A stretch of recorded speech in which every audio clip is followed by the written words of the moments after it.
राधे राधे भक्तों, बहुत बहुत स्वागत है आपका हमारे चैनल भक्ति का सार में। तो जन्माष्टमी के दिन श्री कृष्ण की जन्म गाथा को सुनने का एक अपना ही अलग महत्व है। तो जन्माष्टमी के दिन श्री कृष्ण की जन्म गाथा को आप अवश्य ही सुने, जिससे कि आपके घर में, आपके मन में सकारात्मकता का वास हो सके। तो आइए शुरू करते हैं। भादो पद के श्री कृष्ण अष्टमी को श्री कृष्ण जन्माष्टमी कहते हैं, क्योंकि यह दिन भगवान श्री कृष्ण का जन्म दिवस माना जाता है। इसी तिथि की घनघोर अंधेरी रात को रोहिणी नक्षत्र में मथुरा के कारागार में वासुदेव की पत्नी देवकी में गर्भ से भगवान श्री कृष्ण ने जन्म लिया था। यह तिथि उसी दिन उसी घड़ी शुभ की याद दिलाती है और सारे देश में बड़ी धूमधाम से मनाई जाती है। जन्माष्टमी के दिन भगवान श्री कृष्ण की जन्म संबंधी कथा भी सुनाते हैं, जो कि इस प्रकार है। तो भक्तों, ध्यान पूर्वक इस कथा को आप अवश्य ही सुने। द्वापर युग में भोजवंशी राजा उग्रसेन मथुरा में राज्य करता था। उसके आताताई पुत्र कंस ने उसे गद्दी से उतार दिया और स्वयं मथुरा का राजा बन बैठा। कंस की एक बहन देवकी थी, जिसका विवाह वसुदेव नामक यदुवंशी सरदार से हुआ था। एक समय कंस अपनी बहन देवकी को उसकी ससुराल पहुंचाने जा रहा था। रास्ते में आकाशवाणी हुई, हे कंस, जिस देवकी को तू बड़े प्रेम से ले जा रहा है, उसी से तेरा काल बसता है। इसी के गर्भ से उत्पन्न 8वां बालक तेरा वध करेगा। यह सुनकर कंस वसुदेव को मारने के लिए उद्यत हुआ। तब देवकी ने उसे विनय पूर्वक कहा, मेरे गर्भ से जो संतान होगी उसे मैं तुम्हारे सामने ला दूंगी। बहनोई को मारने से क्या लाभ है। कंस ने देवकी की बात मान ली और मथुरा वापस चला गया। उसने वसुदेव और देवकी को कारागृह में डाल दिया। वसुदेव देवकी के एक एक करके 7 बच्चे हुए और 7 को जन्म लेते ही कंस ने मार डाला। अब 8वां बच्चा होने वाला था। भक्तों, कारागार में उन पर कड़े पहरे बिठा दिए गए। उसी समय नंद की पत्नी यशोदा को भी बच्चा होने वाला था। उन्होंने वसुदेव देवकी के दुखी जीवन को देख 8वें बच्चे की रक्षा का उपाय रचा। जिस समय वसुदेव देवकी को पुत्र पैदा हुआ, उसी समय संयोग से यशोदा के गर्भ से एक कन्या का जन्म हुआ, जो और कुछ नहीं सिर्फ माया थी। जिस कोठरी में देवकी वसुदेव कैद थे, उसमें अचानक एक प्रकाश उत्पन्न हुआ और उनके सामने शंख चक्र गदा पद धारण किए हुए चतुर्भुज भगवान प्रकट हुए। दोनों भगवान के चरणों में गिर पड़े। तब भगवान ने उन्हें कहा, अब मैं पुनः नवजात शिशु का रूप धारण कर लेता हूँ।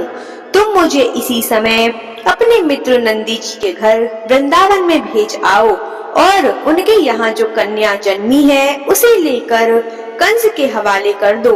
इस समय वातावरण अनुकूल नहीं है, फिर भी तुम चिंता ना करो। जागते हुए पहरेदार सो जाएंगे।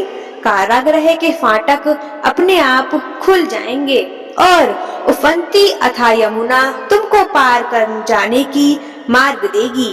उसी समय वासुदेव नवजात शिशु का रूप श्री कृष्ण को रूप में रखकर कारागृह से निकल पड़े और अथाह यमुना को पार कर नंदी जी के घर पहुँचे। वहाँ उन्होंने नवजात शिशु को यशोदा के घर सुला दिया और कन्या को लेकर मथुरा आ गए।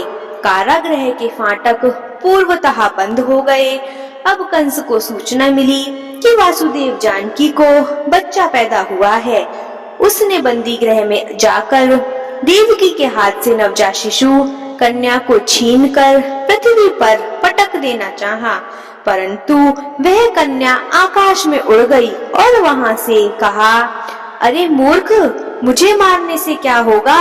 तुझे मारने वाला तो वृंदावन में जा पहुंचा है। वह जल्द ही तुझे तेरे पापों का दंड देगा। यह है श्री कृष्ण की जन्म कथा। तो भक्तों, यहीं पर एक श्री कृष्ण की एक और जन्माष्टमी की प्रमाणित प्रचलित जन्म कथा है, तो हम अब उसको सुनाने जा रहे हैं। तो दूसरी कथा कुछ इस प्रकार है। श्री कृष्ण 8वें मनु वैवस्वत के मनवंतरण के 28वें द्वापर में श्री कृष्ण विष्णु के 8वें अवतार थे। जब उनका जन्म हुआ तब भादव पद के कृष्ण पक्ष की रात्रि के 7 मुहूर्त निकल गए और 8वां उपस्थित हुआ। तभी आधी रात के समय सबसे शुभ लगन में उन्होंने जन्म लिया। उस लगन पर केवल शुभ ग्रहों की दृष्टि थी। तब रोहिणी नक्षत्र तथा अष्टमी तिथि के संयोग से जयंती नामक योग में उनका जन्म हुआ था। ज्योतिषों के अनुसार रात 12 बजे उस वक्त शून्य काल था। तो आइए पढ़ते हैं श्री कृष्ण जन्माष्टमी की और श्री कृष्ण जन्म की प्रमाणित और सत्य कथा। परंपरा के अनुसार भगवान श्री कृष्ण इस बार 5250वां जन्मोत्सव मनाया जाएगा। तो आइए भक्तों शुरू करते हैं श्री कृष्ण जन्म की संपूर्ण कथा। कंस अपनी चचेरी बहन देवकी से बहुत ही स्नेह रखता था, लेकिन एक दिन वह देवकी के साथ रथ पर कहीं जा रहा था। तभी आकाशवाणी सुनाई पड़ी, जिसे तू चाहता है उस देवकी का 8वां बालक तुझे मार डालेगा।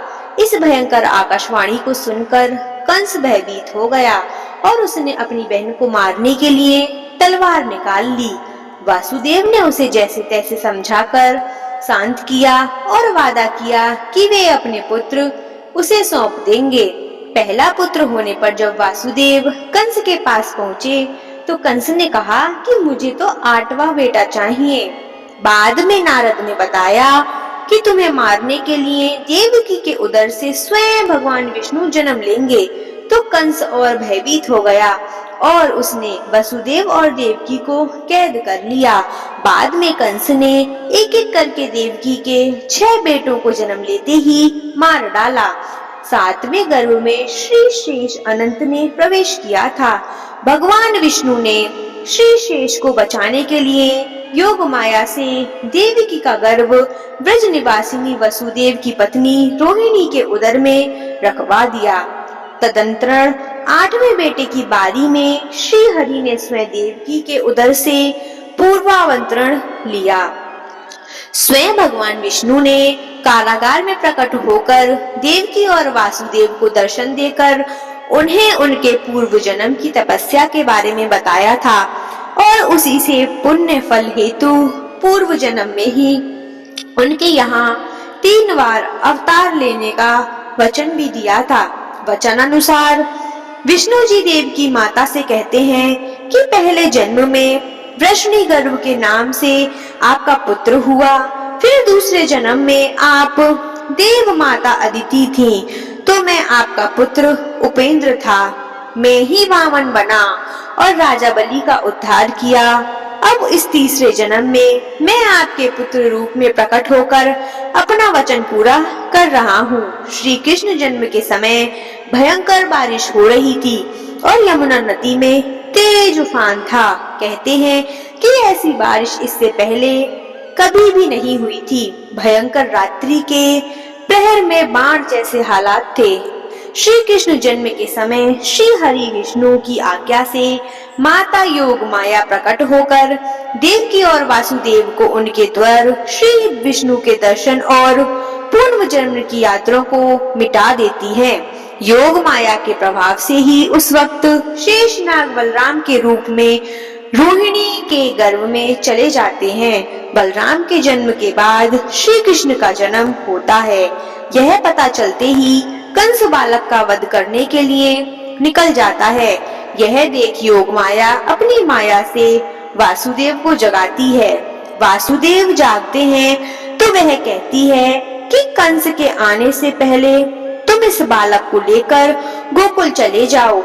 वासुदेव बालक को प्रणाम करते हैं और फिर योग माया से कहते हैं कि परंतु देवी माता मैं जाऊंगा कैसे, मेरे हाथ में तो बेड़ियां पड़ी हैं और चारों ओर कंस के पहरेदार भी खड़े हैं। तो भक्तों तब देवी माता कहती हैं कि तुम स्वतंत्र हो जाओगे। गोकुल जाकर तुम यशोदा की यहाँ इस बालक को रख आओ और वहाँ से अभी अभी जन्मी बालिका को उठाकर यहाँ लेकर आ जाओ। योग माया के प्रभाव से पहरेदारों को नींद आ जाती है वासुदेव जी की बेड़ियां खुल जाती हैं और फिर वे बालक को उठाकर कारागार से बाहर निकल जाते हैं। बाहर आंधी और बारिश हो रही होती है। चलते चलते वे यमुना नदी के पास पहुंच जाते हैं। तट पर उन्हें एक सुपड़ा पड़ा नजर आता है, जिसमें बालक रूप श्री कृष्ण को रखकर पैदल ही नदी पार करने लगते हैं। तेज बारिश और नदी की धार के बीच वे गले गले तक नदी में डूब जाते हैं। तभी शेषनाग बालकृष्ण के संयोग के लिए प्रकट हो जाते हैं।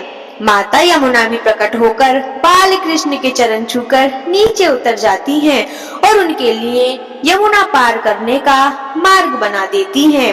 वासुदेव जी रात्रि के अंधकार में बाल कृष्ण को लेकर यशोदा मैया के कक्ष में पहुंच जाते हैं। द्वार अपने आप ही खुल जाते हैं। गहरी नींद में सोई यशोदा मैया के पास वह बाल कृष्ण को सुलाकर वहां सोई हुई बालिका को पुनः ले जाते हैं। तो भक्तों, कारागार में जाकर वे बालिका को गहरी नींद में सोई देवकी के पास सुला देते हैं। तब योग माया प्रकट होकर उनकी बेड़ियां फिर से जस की तस कर देती है और कहती है कि हमारी माया से तुम्हें ये सब याद नहीं रहेगा। फिर वासुदेव जी भी सो जाते हैं। उधर योग माया के प्रभाव से ही यशोदा और उनके पति नंदराय यह समझते हैं कि यशोदा की यहाँ पुत्र का जन्म हुआ है। बाद में कंस को पता चलता है कि देवकी ने फिर एक बच्चे को जन्म दिया है, तो वह कारागार में उसका वध करने के लिए पहुंच जाता है। कारागार में पहुंचकर वह देवकी से पूछता है कि क्या ये लड़की है। देवकी कहती है हाँ भैया। तब वह कहता है झूठ, इस बार लड़की कैसे हुई? आकाशवाणी झूठ नहीं हो सकती। उसने 8वें पुत्र की बात कही थी, फिर लड़की कैसे आ गई? अवश्य लड़का हुआ होगा, कहाँ छिपा दिया है तुमने उसे? तब वासुदेव कहते हैं कि जब मेरी आंख खुली तो मैंने इस बालिका को देखा। मैं सत्यवादी हूँ, कभी झूठ नहीं बोलता। तो भक्तों, यह सुनकर कंस कहता है हाँ, ये तो भी विष्णु की ही चाल है, जिससे मेरी मति भ्रमित हो जाए। चाहे वह कुछ भी कर ले, लेकिन मुझे मेरे लक्ष्य से नहीं हटा सकता। चाहे किसी भी रूप में आ जाए, वह मेरे हाथों से नहीं बच सकता। यह कहकर कंस बालिका को देवकी के हाथ से छुड़ाता है। वह कन्या को एकांत में ले जाकर एक भूमि पर पटक कर मारने ही वाला रहता है कि कन्या उसके हाथ से छूटकर आकाश में उड़ जाती है और आकाश में योग माया प्रकट होकर अष्टाहार करने लगती है। यह देखकर कंस भयभीत हो जाता है। फिर योग माया कहती है रे मूर्ख, मुझे मारने से तुझे कुछ नहीं होगा। तुझे मारने वाला तो कोई और है और वो इसी धरती पर जन्म भी ले चुका है, वही तेरा संहार करेगा। हे मंदबुद्धि दुष्ट, तू व्यर्थ बिचारी देवकी को कष्ट ना दे और निर्दोष दीन एवं असहायों की हत्या करना छोड़ दे। यह कहकर योग माया अदृश्य हो जाती है। कंस घबराकर वहां से चला जाता है और फिर वह श्री कृष्ण की तलाश करने के लिए सभी गांवों में बच्चों का वध करने का आदेश देता है। तो भक्तों, ये है श्री कृष्ण की दूसरी कथा। तो दोनों ही कथाओं में श्री कृष्ण का जन्म जन्माष्टमी के दिन रोहिणी नक्षत्र में हुआ है। बस दोनों कथाओं को कहने का तरीका है वह अलग अलग है। तो यहाँ पे हमने आपको आज श्री कृष्ण के जन्म की 2 कथाओं को बताया है, सुनाया है। तो आशा करते हैं भक्तों कि आज की यह वीडियो आपको पसंद आई होगी। अगर हाँ, तो हमारे चैनल को सब्सक्राइब करें, लाइक करें और घंटे के बटन को दबाना बिल्कुल भी ना भूलें, जिससे कि आने वाले त्योहारों पर्वों के नोटिफिकेशन आप तक सबसे पहले पहुंच सके और उनकी सटीक जानकारी आपको सबसे पहले मिल सके। तो श्री कृष्ण जन्माष्टमी की आप सभी को ढेर सारी बधाइयां। आपका दिन मंगलमय और शुभ हो। राधे राधे भक्तों।